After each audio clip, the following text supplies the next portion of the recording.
The heat is on as Bradford City end goalless against Accrington, leaving them 5 points away from 5th and 6th and 4 points away from 4th place Doncaster. Have a game in hand on Bradford City. Play Port Vale of a third, just 2 points behind them. It's been a bad weekend for Bradford City, having been the star men of maybe the EFL last weekend, ending Colchester's brilliant unbeaten run. 13 games unbeaten they were, going to Valley Parade, and we smashed them 4-1 and made them look like amateurs against us. And it was the same team, and how can that go so incredibly wrong after last weekend? Well, that's football. That is what happens, and that's what happens when you follow Bradford City for as many years as we all have. We should be accustomed to that. To be fair, I've said in my preview I'm going with a draw.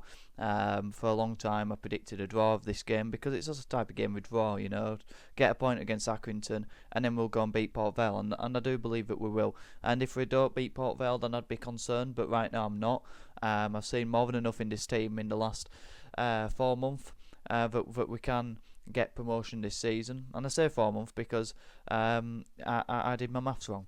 3 months, starting from December, because there were a few good wins, but in December we did smash Port Vale 2-1, but in the context of the actual game I thought we dominated them, and we absolutely peppered Chesterfield, and I think that was 3-1. So against good sides we've shown that we've got an ability to put them away, like we did with Walsall and like we did with Colchester last week.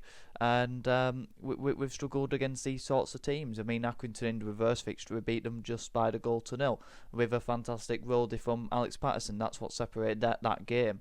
And to be fair, I don't think there's a lot in the whole division of League Two. I think you can look at a team and go, did they just quite have that same quality that we have?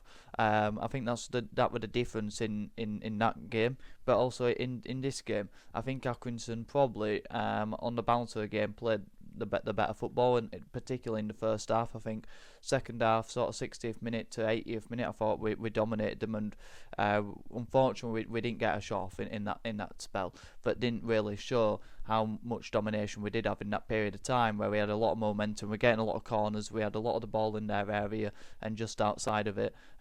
Good patterns of play, but we didn't have anything to show from it, not least a goal. But did we test our keeper enough? And that's the frustration from the game as a whole. We didn't test our goalkeeper, but with that first half, really, that is the frustration. We didn't get going.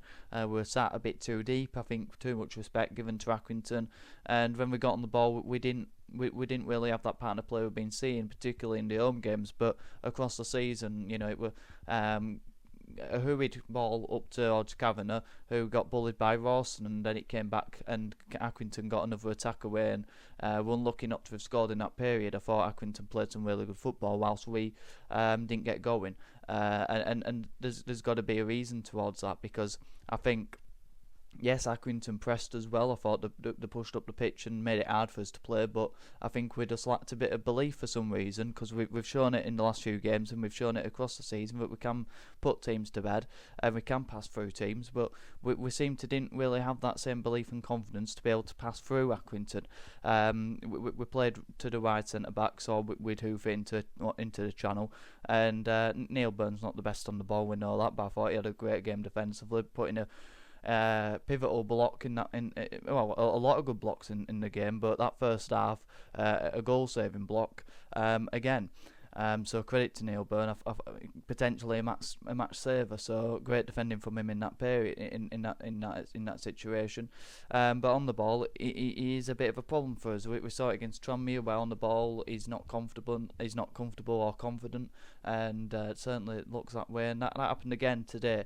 The ball goes over to his side, he sort of divers on the ball and might pass it back to Baldwin, and it just sort of slows down our tempo and our intensity and our pattern of play. Whereas if you have a more progressive centre back in that right centre back position, they can bring it into midfield and they can play 1-2s and make the overlapping runs and put a good ball into the area, or play in behind their defence. And that's what we do miss with having Neil Byrne as that right centre back, which is a bit of a problem for us. I said it against Tranmere, but a defender is in the team first and foremost to defend, like a goalkeeper to goalkeep. Can he pass out? Can he play? that's a bonus. But you need to be able to defend, and you need to be able to want to defend, and that's what I see in a lot of these defenders. But I do like Neil Byrne. I think he's a defender that likes to defend, and he's very good at doing it as well. And is a big improvement on what we've had in quite a number of years. So I'm not really understanding all the criticism that he's been getting throughout the season. But on the ball, I think that there needs to be a bit of an improvement. And I like Aidan Baldwin's switches, but I don't think it's needed. Particularly in quite a tight pitch. Accrington's not in a big pitch where you can really expose the team in the wide areas. So I think keep it, on a tight pitch. Play Baldwin as the right centre back, or at least have the ability to spot it and change it. I don't see why we couldn't, but that was an issue for us, quite a big issue. And I think we could have played into the midfield more. I think when Smallwood gets on the ball, compared to Hughes. Smallwood, he's a complete different player. When he got the ball under Hughes, he always looked backwards or sideways, played an easy ball to keep the possession and keep retaining the ball. Whereas under Alexander, I think it's a clear instruction: when you get the ball, play forward. I don't care if you're passing it sideways or backwards. That does not interest me. That's not going to get us a chance. That's not going to get us ticking. You need to play forward. And as soon as he gets the ball, he has one vision, and that's forward. And whether it's a ball into a channel first time, the defenders can switch off, and you can get a good counter attack in there. But he's great at passing forward, and he's the anchor man, and we need to play through him as often as possible. He didn't get the ball often enough throughout the game, particularly in that first half. Brandon Keller didn't get on the ball often enough, and we're relying on scraps from Lapsley and Tariq Wright to feed off the second balls. But we're that deep, them two didn't get close enough to Kavanagh to get on those second balls, and that was the frustration. We just could not break them down. We could not get into our midfield, and we couldn't get into the gaps. Whether that were from building up from the right centre backs, or whether that were not having the confidence to play into Smallwood after enough at all for them to get into the right areas to get onto the ball. But I thought Accrington were really resilient and solid throughout at the back. But we worked in some really good positions, and we got in behind our defence and got into some really good crossing areas. But sometimes you're playing against a defence that just wants it more and are quick to block off the positions. And every time we worked it wide, they were quick to block and to cut the cross out.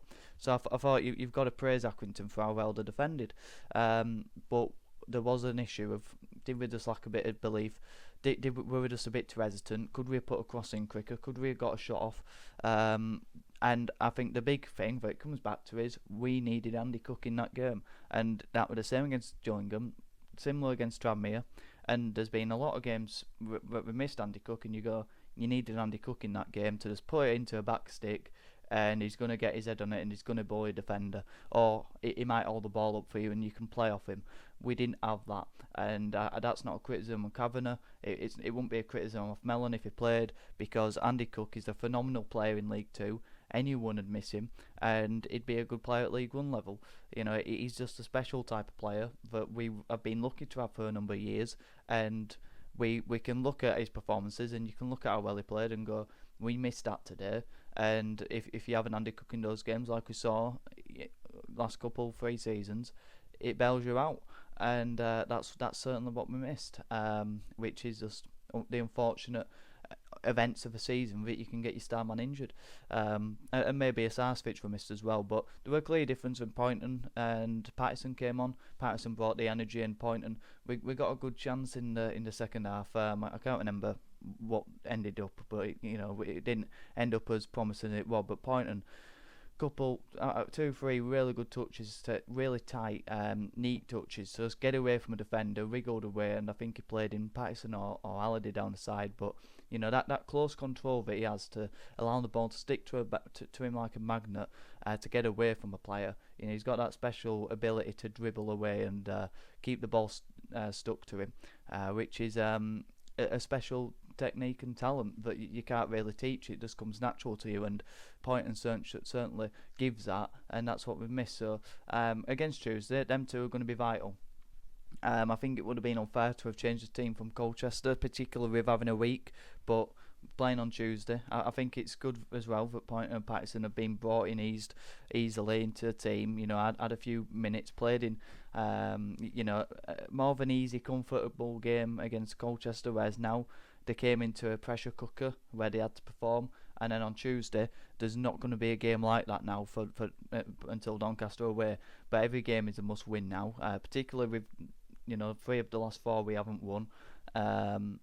We need to perform. We need to put on a performance, and we need to be able to break down Port Vale. And I think for the fans that are there, bit of a breezy, no roof, getting rained on, with a lot of anticipation and optimism going into a game.